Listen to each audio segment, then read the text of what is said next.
There's Betty Barr. Betty, thanks for being here. Thanks for inviting me. So I want to encourage everyone who lives in Franklin County to go to the Capital City Museum and learn about this really fun, feel-good story. It's a story of two very young men, about 18 years old each. They were brothers, 4 years apart. They were from Danville, and they decided to come to Frankfort and open a jewelry clockmaking store. They were apprenticed by probably the first school for clock and watchmaking west of the Alleghenies. So they went to this school for about 4 years to learn how to make clocks and watches and be silversmiths. And in the early 1800s, everybody had to learn a trade. So this is what they chose to do, and they came to Frankfort, and they made these reels that later on became the signature product of Frankfort. Frankfort was put on the world map by these reels. If you had a computer by 1900 and you put in Frankfort, Kentucky, you'd get 4 products: hemp, bourbon, tobacco, the famed Frankfort, Kentucky fishing reel. So it was the signature product of Frankfort. And the museum exhibit is set up so it's not a room full of a bunch of ho-hum reels. It was made to be like a workshop. So when you walk in, you feel like you're in a craftsman's workshop. And it's made for little kids, teenagers, adults, and seniors. And it doesn't matter if you've never fished before. It's a story that is fascinating with products that you'll never see anywhere else. We've got the most famous fishing reel in America in its own signature display case. And we have the only known clock ever to be made in Kentucky that was made by one of the reel makers. We also have, as you saw in the video, the original lathe that handcrafted all these tools. And I've got a couple of reels here. Yeah, let's see them. Yeah, here's there you go. a little bitty. Yeah, They tiny made little different size reels for different things. At first, the reels were general one-purpose size.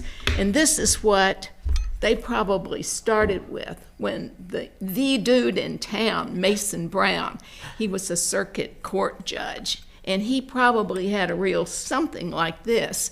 And like all people who have a sport, you know, you got to have the best one of the group. You got to show off your stuff to the buddies, so they have to have one. So it's bragging rights. So he took this very rudimentary reel, and he took it to the Meek brothers and said, I know you guys can do something better than this. And they were, it turns out to be, incredibly smart. Ben Meek, the youngest of the two brothers, was a genius. They must have taken the reel apart, looked at it, and said, okay, we know how to make a clock. Let's make these gears like a clock. So they made what is called a 4-to-1 multiplier. This reel is a 1-to-1. You turn the handle once and the spool turns once. But when you are fishing for bass in warm waters and you're a gentleman angler, you did not get in the water and get your boots and suit and they had ties on. They stood on the bank, and they had to get a live minnow to the middle of the stream, bring it in quickly so a fish would go after it thinking it was alive. And so they made a multiplying reel, 4-to-1. Every time you turn the handle, the spool turns 4 times, so you can bring in the line very quickly.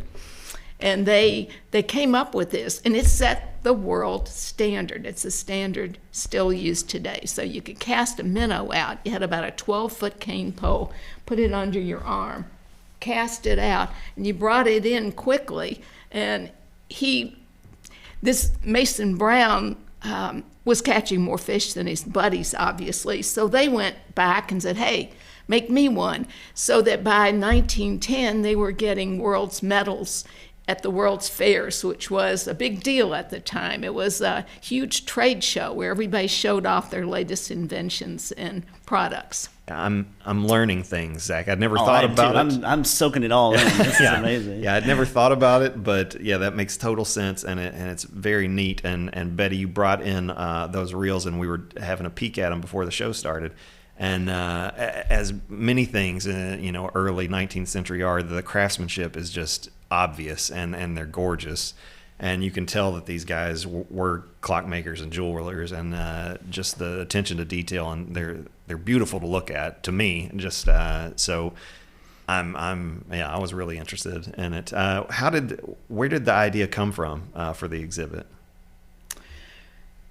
We wanted to, in the museum, we wanted to showcase the number one product that Frankfort was famous for. Frankfort was really not famous for any other product that I know of worldwide.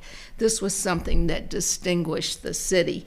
And it was because of how exquisitely they were made. If you look at these earlier reels, they've got numbers by the screws.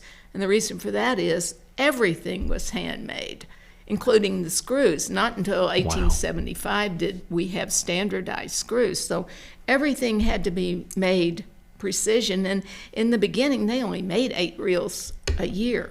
So they were took a long time to turn all these parts on a foot pedal driven lathe and use a cutting engine. They were very precise items. They really are. It's speculated, the horologists think that the chronometer, the clock that is in the exhibit, took 10 years to make. Wow. And you mentioned that presidents owned these reels, and I'm very curious, kind of how what brought an end to making these reels? Was it just that the Milams did they just pass away and nobody passed on kind of the skills, or what brought an end to the kind of that era? Well, Clarence Gale was the last reel maker, but what brought an end to it was mass production. Yeah, in the Northeast, they started mass producing reels. And John Milam, the last of the Milams, did mass produce a reel called the Rustic Number 3. Okay. But that's really what happened. Okay. Yeah. And because they were expensive. Oh, yeah. These reels back in the 1800s were $500 to $900 a piece in today's dollars. So they were owned by dignitaries and statesmen and wealthy people. The average person just had a cane pole with a cotton line dangling off. My cousin, Roy Church Gray Jr., who lives here, he's 98 years old, fished the Elkhorn with his dad in the 1930s with a Meek and Milam reel like this one. And his cousin up in New York gave him a BC Milam number 3 that he told us he used to fly his kite with. But he fished with these reels. He's the only known person alive who actually used these very reels, thought nothing of it.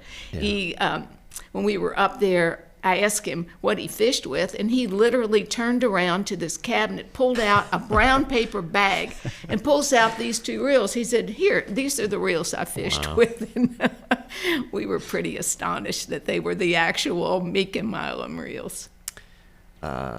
Yeah, and the way stuff is today with status, Zach, and you can understand kind of why those super expensive reels fell off or with mass production. But I feel like if somebody was doing it today, like it'd actually be, because the more expensive something is today, the more people want it. So you would be, I can imagine that it would be actually just go gangbusters right now. But you have anything else, Zach? Well, I think it's honestly just fascinating to me that.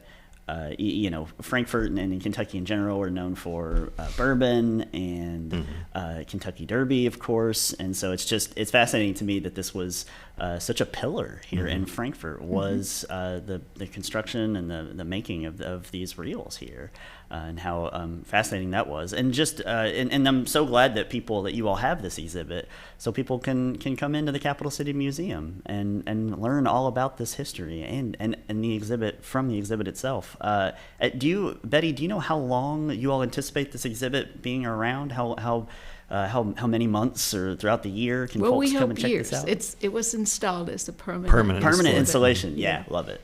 Yeah, and I want to mention that the Old Reel Collectors Association, REEL Reel Association, we collect antique fishing reels. The National Club is going to have their meeting here in September.